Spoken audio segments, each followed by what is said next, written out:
Ayan guys, magluto po tayo ng sweet and sour pork ribs.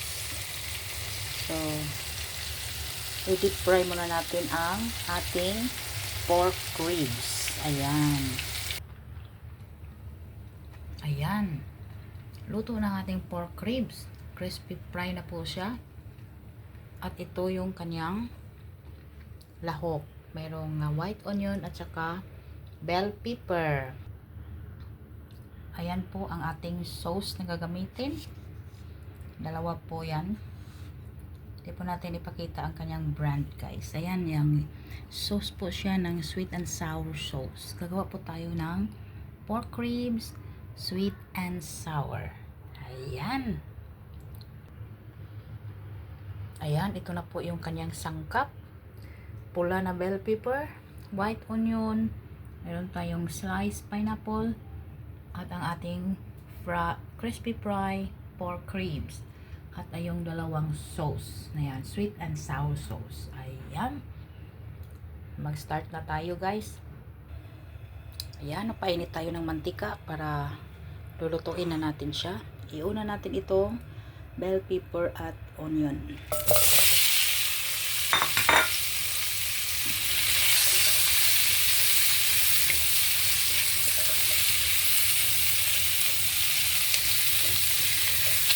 Halo-haloin lang natin mga kaibigan.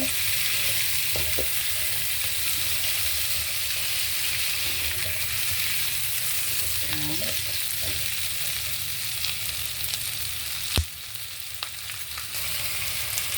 Sunod na natin ang pineapple.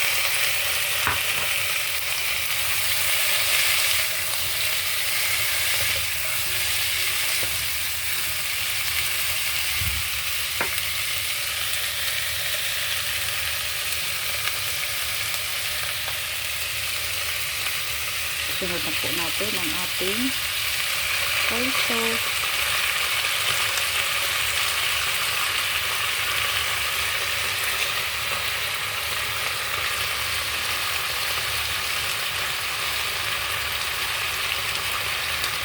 Ayan.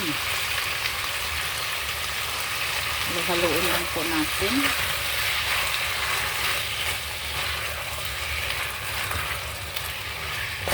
Lagyan natin ng sabaw.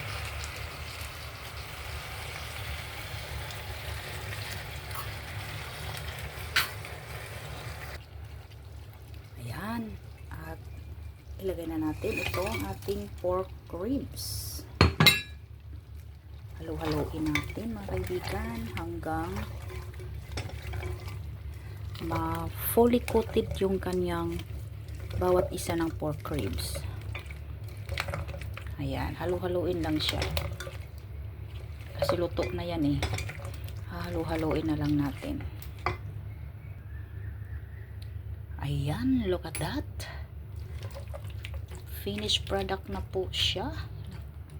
Sarap na po siya. Okay na to mga kaibigan. Thank you for watching.